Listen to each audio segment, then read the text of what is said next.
La Hermandad Nacional de la División Azul y en su nombre la Junta de Recompensas, una vez comprobados los méritos necesarios para ser acreedor de esta distinción, tiene el honor de conceder a don Juan Barrero Macías la medalla al 70 aniversario de la División Azul.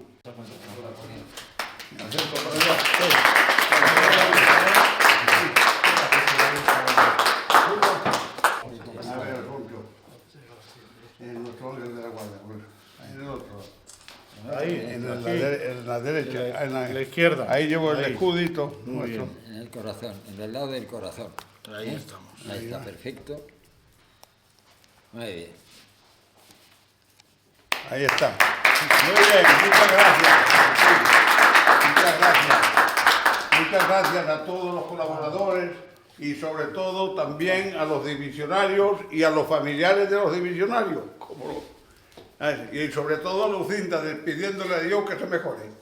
Bravo. Porque yo primero fui a infantería, pero la artillería era tirada por caballos percherones y por mi profesión de maestro redador, forjador, conocedor de veterinaria un poco, me mandaron a artillería, después de ascenderme a cabo por mérito de guerra. Tuve una unidad y entonces salimos, yo fui de Écija a Logroño, en Logroño fue donde nos formamos y formé parte del 16 Batallón de Marcha. Cruzamos la frontera franco-española, no recuerdo, y fuimos a parar a una ciudad alemana que está cerca de Checoslovaquia y que se llama Hof, H-O-F, Hof. Esta ciudad que era una ciudad militar, donde allí cambiábamos de uniforme y jurábamos banderas, desfilábamos, había dos bares, el Bar Rosita, el Bar Astoria, total, allí ya fue donde ya salimos y de allí salíamos ya con el uniforme alemán, porque los españoles éramos los únicos extranjeros que llevábamos el uniforme y la divisa exactamente igual que los alemanes. Los demás extranjeros variaban algo en el uniforme, en las divisas, menos nosotros los españoles, que llevamos la misma divisa. Entonces, pues, un día yo andando por aquellas casas, voy a contar una vivencia, pues me encontré una campanilla, pero con un metal tan bueno que tocaba, y mira por dónde una noche, ya después de ser cabo, voy a relevar a una escucha al campo de minas, y entonces le dije a la escucha, digo, oye, no se me olvida, era un chico de un pueblo de Sevilla, de Cazalla de la Sierra, y me parece, sí, y entonces digo, mira, ¿sabes lo que voy a hacer? Que en esos arbustos que no ha cubierto la nieve todavía, voy a poner la campanilla, pero la trago para que no toque esta noche, toque ya mañana y tal. Mira, al día siguiente había un teniente nuestro que decía, me cago en la leche, ¿quién habrá puesto la campanilla? ¿Habrán tenido los rusos? Y yo le dije, digo, oye, tú calla, que nadie sepa más, que de vez en cuando me decía, cabo, la campanilla, digo, aquí los dos ejércitos, tanto los rusos como los españoles, oyendo la campanilla tocar en el campo de minas, en un arbusto, y allí tocaba.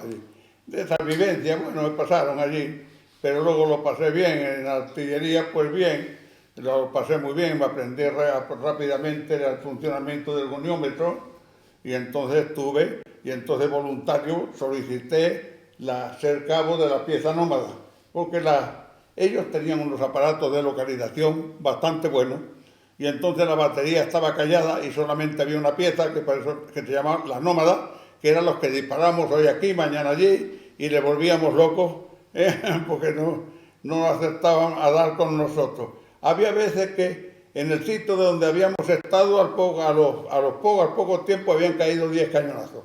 O sea que ya los tenían y mucho cuidado. Y entonces, bueno, pues muy bien. El capitán era Muñoz Acera, primo de Agustín, y yo qué sé, pues en artillería lo pasé muy bien. En la batalla de Krasnivó tirando casi a cero, pero no dejamos de tirar.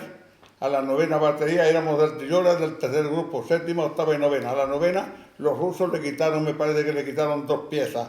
Y nosotros tirando, pero tuvimos munición, nos trajeron proyectiles, que yo tengo una foto que enseñamos donde estoy con un proyectil y disparando allí. El cañón se ponía rojo vivo, pero con la temperatura que había en febrero, era el mes de febrero del año 43, eran unas temperaturas de casi de 40 y tantos, 50 grados bajo cero, del centígrado. Eso, o sea, que bueno, pues bien, lo pasé bien, luché, hice todo, como todo el mundo. A los divisionarios, como todos sabéis, igual que yo, parece que nos parió la misma madre. Somos todos iguales, pensamos igual, y así somos todos. Y todos hicimos todo lo que pudimos, sin esfuerzo.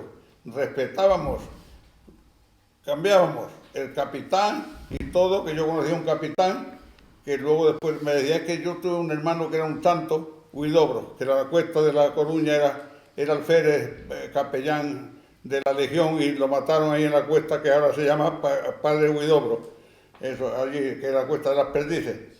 Y bueno, yo le decía, pero hombre, capitán, no me digas niño, que soy un cabo por metros de guerra. Me decía, niño, tú, niño para acá, niño para allá. Murió en la batalla de Carnívoro el capitán Huidobro. Murieron otros capitanes famosos, como ya sabéis. Y allí, pues, luchamos yo en artillería, y muy bien, y allí estuve pues hasta el 23 de allá, último de noviembre, me parece que fue cuando vinimos. Yo vine a parar un regimiento de artillería de Vitoria, y de Vitoria fui jefe de la expedición de Badajoz, de los divisionarios de Pacente, y fui al gobierno militar de Badajoz a entregar y a decirles los 2 meses de vacaciones que nos dieron a los que estábamos bajo las armas militares, ¿verdad?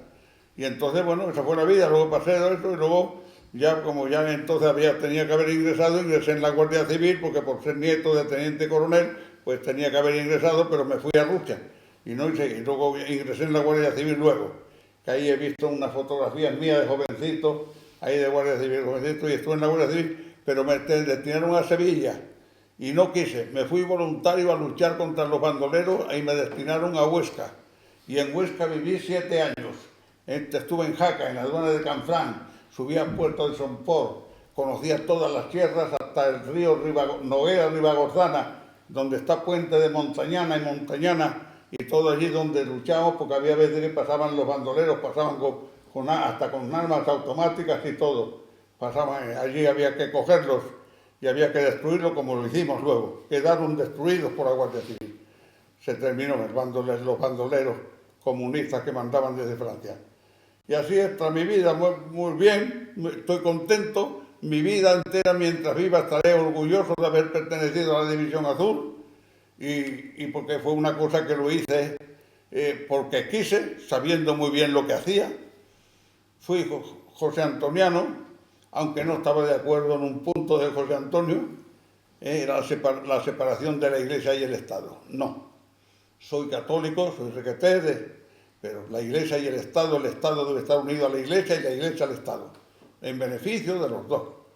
No son, pero por lo demás, tenía un primo hermano, José Antoniano, mi primo José, que murió al principio de la guerra, y era falangista, y fue el que me animaba, y oía yo a José Antonio algunas veces las charlas, y fue lo que me animó.